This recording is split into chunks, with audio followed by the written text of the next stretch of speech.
नमस्कार दोस्तों, मैं अरविंद रावत स्वागत करता हूं आपका अपने आज के YouTube ब्लॉग में। अक्सर मैं वीडियो बनाता हूं सामाजिक मुद्दों पर। अक्सर मैं वीडियो बनाता हूं उत्तराखंड के नदी नालों पर्वतीय क्षेत्रों पर। अक्सर मैं वीडियो बनाता हूं उत्तराखंड के कल्चर पर। अक्सर मैं वीडियो बनाता हूं देवी देवताओं के अवतरण पर। आज का जो मेरा वीडियो है ये मेरा व्यक्तिगत है, जो कि मेरी अपनी लड़ाई पर है। आज का जो मेरी जो वीडियो है वो प्रत्येक उन पर्वतीय क्षेत्र के एक सामान्य परिवार के बच्चे की कहानी है, जो कभी ना कभी किसी ना किसी कारण से फंस जाता है ऐसे काम में जहां बिना पैसों के वो काम हो नहीं सकता, बिना पॉलिटिकल पावर के वो काम हो नहीं सकता, बिना जान पहचान के वो काम हो नहीं सकता। जी हाँ दोस्तों, अभी मैं आपको कुछ वीडियो दिखाऊंगा कि कैसे मैं काफी समय से संघर्ष कर रहा हूं, जो मेरे घर के, मेरे खेत पे, मेरे घर के मेन रास्ते पर लगे बिजली के खंभे पर। आज तक कभी मैंने अपनी ये पीड़ा बताई नहीं। पीड़ा तो वैसे बहुत सी है, परंतु कल ये बिजली के खंभे से जब पता चला कि मेरे अपने ही परिवार के बच्चे पर करंट लग गया और कुछ भी बड़ा हादसा हो सकता था, उसकी जवाबदारी किसकी होती?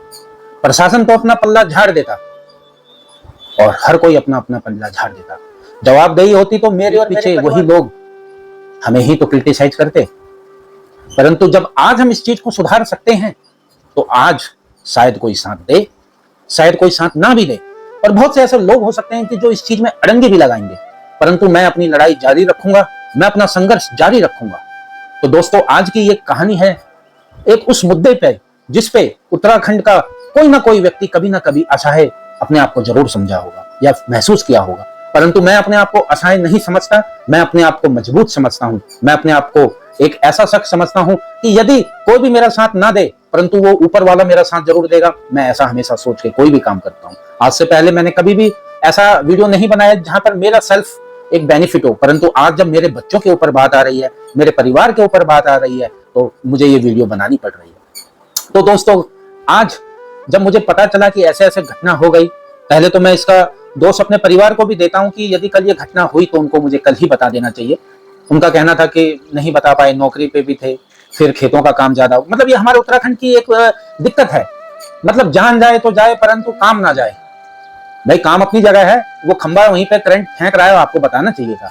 सुबह मुझे जब पता चला, सबसे पहले मैंने सोचा मैं कहाँ फोन करूं, मेरे पास किसी के नंबर नहीं थे। मैंने सबसे पहले चकुटिया आपदा केंद्र को फोन किया, और आपको बड़े दुख के साथ मैं बता रहा हूं कि वो नंबर किसी ने उठाया ही नहीं। दूसरी बार किया तो नंबर किया अल्मोड़ा डिजास्टर टीम को, वहां मेरे फोन को उठाया गया। मैं उनका आभारी हूं कि उन्होंने मेरे कंप्लेंट को लिखा, उन्होंने मेरे नंबर को लिखा, और उनके द्वारा जो कंप्लेंट की तो एसडीओ साहब का फोन मुझे 1 बजे के आसपास आया। एसडीओ साहब के बारे में बाद में बात करूंगा। तो ये दो घटना हो गई आपदा केंद्र की। उत्तराखंड एक आपदा प्रभावित राज्य है, इनको मजबूती से काम करना चाहिए, इंस्टेंट इनको रिप्लाई और जवाबदेही देनी चाहिए, कार्य करना चाहिए थे। 3-4 घंटा कहाँ लग गया इनको? इंस्टेंट होना चाहिए था। कहीं आपदा आ गई, कहीं बादल फट गया, कहीं भूकंप आ गया, तो 4 घंटे बाद ये सेवा देंगे अपनी।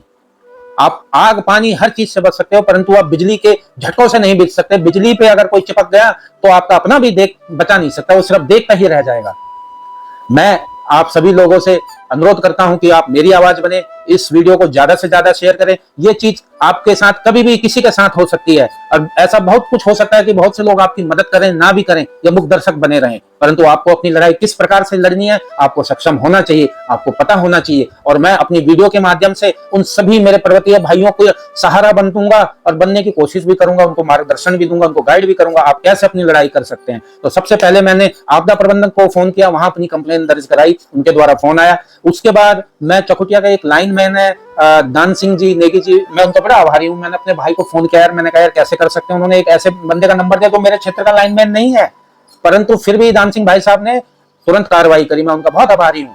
उन्होंने किसी को भी भेजा, जैसे भी भेजा। इससे पहले भी मैंने जब कई बार बात करी मेरे घर वालों ने, तो उन्होंने बोला यार ये क्या खंबा ऐसे ही हटता है, इसका 20-25 हजार रुपए आपको प्रशासन को देना पड़ेगा, बिजली विभाग को देना पड़ेगा, क्योंकि ये आपका पर्सनल चॉइस है कि आप एक खंबे को हटाना चाहते हो। तो भाइयों, ये मेरा पर्सनल चॉइस नहीं है, मेरे परिवार के ऊपर संकट है, मेरे परिवार के ऊपर कभी भी आपदा आ सकती है। इस खंबे से चारों तरफ से अगर आप देखोगे तो तार ही तार जा रहे हैं, इधर से तार, उधर से तार, ऊपर से तार, पीछे से तार, आगे से तार, रही कहीं का सारे केबलों के तार।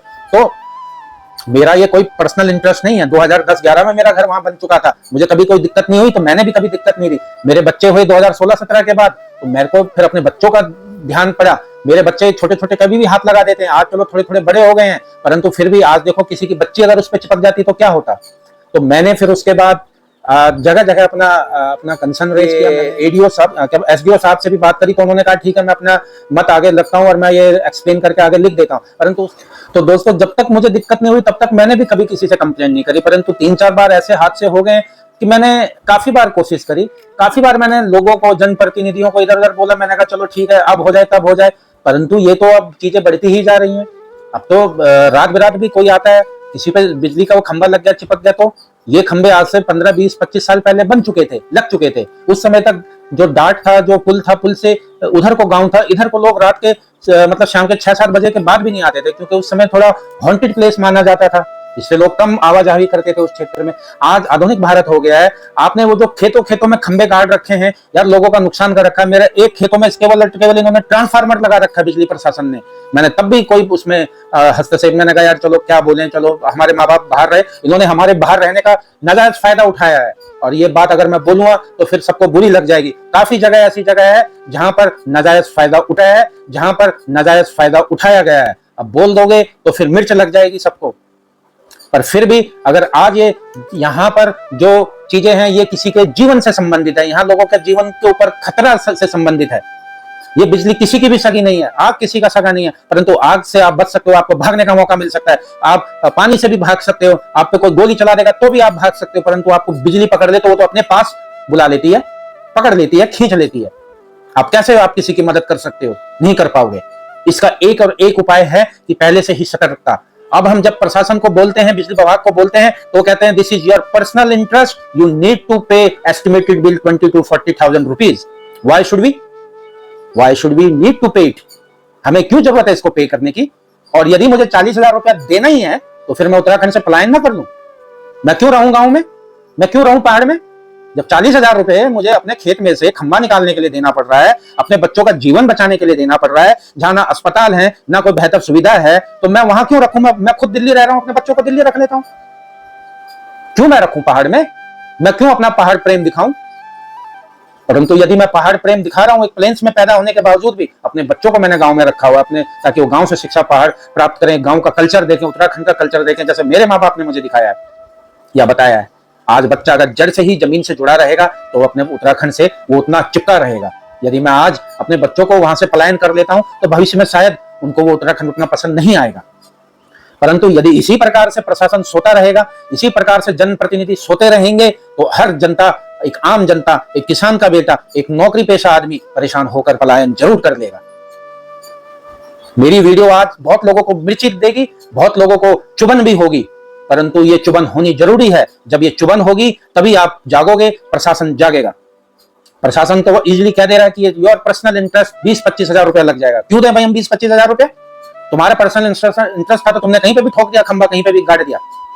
आज एस्टिमेटेड दो, आज अपने ही वहां से हटाने के लिए, अगर वो खंबा नहीं हटता है पूरे क्षेत्र की बिजली काट दो, या फिर खंबे का सुधारीकरण करो यार। आपने वो सन 2000 के हिसाब से आपने वो छाप दिया खंबा वहां पे, लोगों के जीवन को कठिनाई में डालने के लिए। मेरा एक खेत में ट्रांसफार्मर में रखा हुआ है, अगर वहां पे ये बरसातों में काम करते हैं, एक बार उसमें शॉर्ट हो गया, भटाका बोल दिया, साइड में वहां पे लोग काम कर रहे हैं, मान लो वो तार टूट के उस पानी में गिर गया तो कौन कौन होगा? हजारों लोग मर जाएंगे भाई, वहां पे हजारों लोग मर जाएंगे। 2000 के दौरान काम हुआ है, उस काम को दोबारा से रिवाइज करके देखना पड़ेगा। पहले के जो कर्मचारी थे उन्होंने अपनी मनमानी तरीके से कहीं पे भी कोई भी चीज कर दिया है। हम ये नहीं कहते कि वो गलत किया होगा, उस समय की जो धारणाएं थी या उस समय का जो भौगोलिक जो क्षेत्र था या हमारा एटमॉस्फेयर था, उन्होंने उस हिसाब से काम कर दिया, क्योंकि रोडें नहीं थी, उनको जहां निजी या इजी मिला उन्होंने वहीं कर दिया।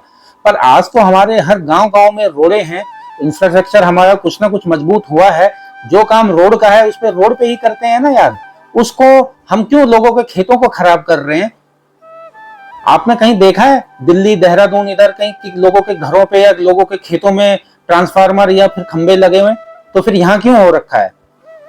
तो यहाँ विद्युत निगम की भी लापरवाही है, यहाँ क्षेत्र के जनप्रतिनिधियों की भी लापरवाही है, यहाँ पर हम लोगों की भी लापरवाही है, जो हम खुद बोलते नहीं है, हम शर्माते हैं। हम शर्माते हैं कि हम हमेशा हादसों को निमंत्रण देने के बाद ही जागते हैं। ऐसा क्यों हो रहा है? ऐसा नहीं होना चाहिए। अब करना क्या है? करना ये है कि ये जल्द से जल्द जितने भी मेरे क्षेत्र के बिजली के खंभे हैं, बरसात से पहले इसको चेक किया जाए, हर जगह देखा जाए, क्योंकि भाई यहाँ रोज हवा चलती है, रोज तूफान आता है, खंभे नाजुक भी हो सकते हैं, तार नाजुक भी हो सकते हैं, कभी टहनियां गिर जाती हैं, कभी डालें गिर जाती हैं। दूसरा, हमने शहर में देखा है कि अब सभी तार जो हैं वो प्लास्टिक वाले आ गए, उनके ऊपर प्लास्टिक की बाइंडिंग हो रखी रहती है। अब हमारे क्षेत्र में भी वो तारें लाई जानी चाहिए, वही तार हमारे क्षेत्रों के सभी जगह से जाना चाहिए, जो कि मोटे मोटे वायरों में जाते हैं, केबल्स जो होती हैं। अब ये नंगे तारों का कोई यूज नहीं है भाई, ये कहीं नहीं है, ये कहीं नहीं है नंगे तार। यार हमारे क्षेत्र में क्यों यूज हो रहे हैं? हमारे पर्वतीय क्षेत्रों में नंगे तार क्यों यूज हो रहे हैं? ये बिजली के नंगे तार अब नहीं चाहिए भाई। अब लोग जो इतना टैक्स पे कर रहे हैं, इससे बेहतर चीज लगनी चाहिए। और अभी जेई साहब से भी बात हुई थी, जेई साहब ने बोला कि मैं मंगलवार को आपको फोन करूंगा। ठीक है, चलिए ठीक है, जेई साहब कहीं व्यस्त होंगे। तो आज क्या है, शनिवार, संडे, मंडे, चलो मंगलवार का टाइम दे दिया, 3 दिन बाद आ ही जाएंगे, कोई बात नहीं भाई, हैं तो 3 दिन उनका भी इंतजार कर लेते हैं। और फिर क्या था, एसडीओ साहब से भी बात करी, उन्होंने भी कहा कि भाई हम भी अपना कमेंट इनपुट डाल देंगे। फिर मैंने यूपीपीसीएल बोर्ड को भी मैंने कंप्लेंट रेज करी थी, उन्होंने कहा कि आप जेई साहब से बात कीजिए, वहां एक लिखित कंप्लेंट दे दीजिए। चलिए ठीक है, कस्टमर केयर ने भी अपना पल्ला झाड़ दिया।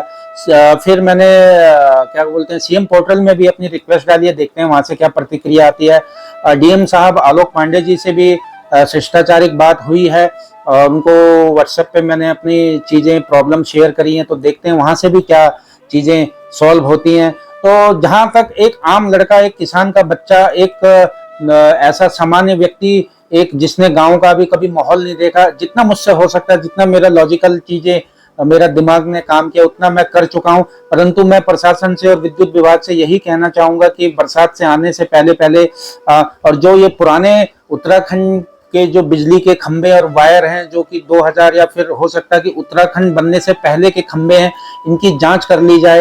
इनको जो ये जगह जगह लोगों के खेतों का नुकसान किया है, इन खेतों के नुकसान को बचाना चाहिए, क्योंकि ये खेत हमारे लिए एक महज टुकड़ा नहीं है, ये खेत हमारी जननी है, ये खेत हमें अन्न देती है। ये खेत, जब कोरोना काल में लोग भूखे मर रहे थे, तो इन्हीं खेतों से ही हमें अन्न प्राप्त हुआ था, चाहे हमारे पास पैसा रहे ना रहे, पैसा था नहीं था, परंतु इस खेतों से जो हमें अनाज मिला, उसी से हमने अपने बच्चों का पालन पोषण किया। तो ये खेत हमारे लिए बहुत महत्वपूर्ण है।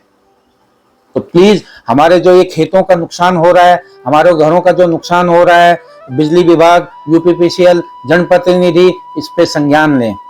आशा करता हूं कि मेरे द्वारा जो वीडियो में कहा गया है, इसको आप अपनी पीड़ा समझ के ज्यादा से ज्यादा शेयर करेंगे और आप हमेशा जागरूक रहेंगे। और जैसे जैसे इस चीज में आगे प्रतिक्रिया आएगी, जो जो काम होगा, मैं आप सभी लोगों को सोशल मीडिया के माध्यम से बताता रहूंगा। बस आप लोग मेरी आवाज बने, आप लोग मेरा सहारा बने, आप लोग इस वीडियो को ज्यादा से ज्यादा शेयर करें, ताकि और लोगों तक ये वीडियो पहुंच पाए, वो लोग भी किस प्रकार से अपनी समस्या का समाधान कर सकें, जब जनप्रतिनिधि या प्रशासन उनका नहीं सुनता है। आशा करता हूं मेरे द्वारा बनाई गई वीडियो आपको, मेरी पीड़ा आपको अपनी लगेगी और आप इस वीडियो को ज्यादा से ज्यादा शेयर करेंगे। धन्यवाद। जय उत्तराखंड, जय मां भारती।